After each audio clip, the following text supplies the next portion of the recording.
টাকাটা না দিয়ে মেরে গেল। এতগুলা টাকা কই গেছিলা? সন্ধ্যা গেছে বাসা যাও। কাছালে কি করবা?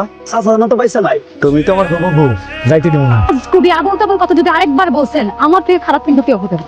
আর আমি মরে গেলেও আপনাকে কোনোদিন বিয়ে করবো না। আর তো ভাবি দেরি করে নিত না। মাত্রই তো আপনার ভাই চলে গেল, আর কয়টা দিন সবুর করে। এত টাকা লইতো আমরা অনেক দিন শুরু করতাম। আমার টাকা লাগবে আজকে। আমার পক্ষে তো এই মুহূর্তে সম্ভব না, আমার এই কয়েকটা মাস সময় দেওয়া নিয়ে লাগবে। শাশির আর কয়টা দিন সময় দাও, মরার আগে শাশা জান বকুল আমার সাথে বিয়ে দিতে চাইছি। বকুল যদি আমার ঘরের বউ হয়ে যায় তাহলে তো আর জানা পানা থাকবো না।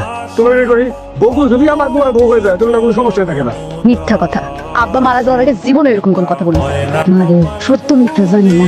তোর সাফারে তো সিরিয়াস, এতগুলি টাকা কোথেকে দিবি? এখন যদি সময় মতো টাকা না দিতে পারি, আমরা যে ভিটা মাটি ঘর বাড়ি সবকিছু কিন্তু দখল করে ফেলাইবো। তুই বিয়েতে রাজি আছিস? ভিটা বাড়ি সবকিছু নিয়ে যাক, টাকা পয়সা সব নিয়ে যাক, কিন্তু আমি তাও ওই সম্রাটকে আমার পক্ষে বিয়ে করার কোনো পক্ষে সম্ভব না।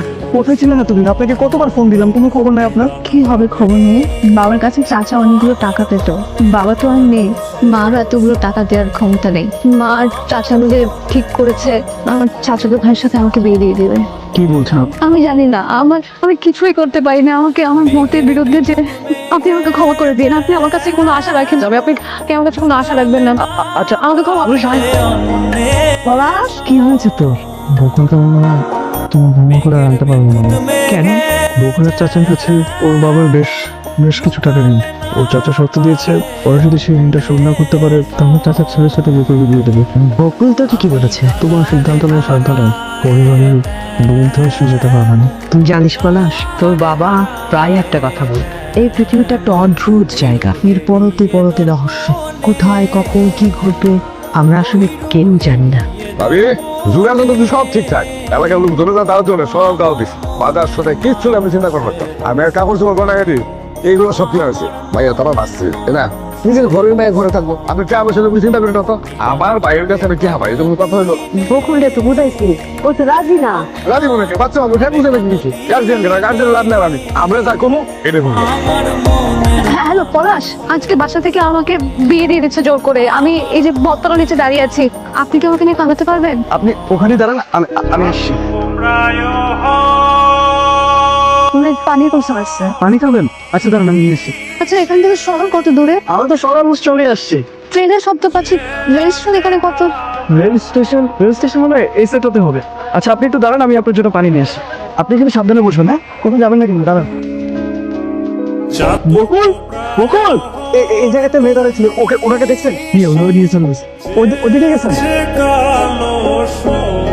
ট্রেনের শব্দ পাচ্ছি, রেল স্টেশন এখানে কত? রেল স্টেশন নয়, এই সেটতে হবে। আপনি কি মাসুদ? তুমি বকুল? হ্যাঁ। তোমার জন্য কতক্ষণ অপেক্ষা করছি আমি। তুমি কোথায় ছিলে এতক্ষণ? আমি আপনাকে কতক্ষণ ধরে ফোন দিচ্ছি, আমি আপনাকে পুরো স্টেশন খুঁজছি। আপনি কোথায় ছিলেন? আপনি ফোন ধরছেন না কেন আপনি? তুমি অনেক ঘামাচ্ছ, পানি খাবো তুমি? তুমি থাকো, তুমি তো হাঁপাচ্ছ। ব্যাগটা আমাকে দাও, আমি পানি নিয়ে আসি। হাঁপা যাওয়াটা কিন্তু একটু দাঁড়াও, আমি এখন এসছি। তাড়াতাড়ি এসেন। হ্যাঁ হ্যাঁ আসতেছি, রাখো। আপনি কি করছেন? কেন এসেছেন আপনি? আমাকে কেন খুঁজছেন? আপনি চলে যান। আমি আপনাকে ঠকিয়েছি, আপনাকে শুধুমাত্র ব্যবহার করেছি শহর পর্যন্ত আসার জন্য। আপনি চলে যান। কি বলছেন আপনি? যে আপনাকে ঠকিয়েছি সে নিজেই ঢুকে গেছে। আমি তাকে বিশ্বাস করেছিলাম, সে আমাকে ফাঁকি দিয়েছে। আপনি ঠিক বলেছিলেন জানেন, সে তোমাকে ভালোবাসে, নাকি ভালোবাসা হচ্ছে। বাড়িতে এত চাপ, আমি কি করবো, আমার কি করা উচিত আমি কিচ্ছু বুঝতে পারিনি। বিশ্বাস করুন, আমি এরকমটা করতে চাইনি। আমি আননোন নাম্বারে পরিচয় হওয়া একজন মানুষের কথায় তাকে বিশ্বাস করে শহর পর্যন্ত চলে এসেছি। আমার সামনে তো আপনি ছিলেন। আপনার মতো একজন স্বচ্ছ মানুষকে আমি ভুল বুঝেছি। আপনার স্বচ্ছ ভালোবাসা আমি বুঝতে পারিনি। আমি আপনাকে অবহেলা করেছি। আপনি চলে যান। আচ্ছা আপনি শান্ত হন। একটা কথা জানেন, বুকের বাঁ পাশে না একটা মায়ার বাগান আছে, যেখানে একটা দুরন্ত হরিণকে আমি পুষেছি। সে হারিয়ে গেলে না আমি প্রাণহীন হয়ে যাব। যদিও হরিণটা খুবই অবুঝ, কিন্তু তাকে অনেক বেশি ভালোবাসি। তাকে হারিয়ে যেতে দেওয়া যাবে না। ভালোবাসি আপনাকে। ভালোবাসি।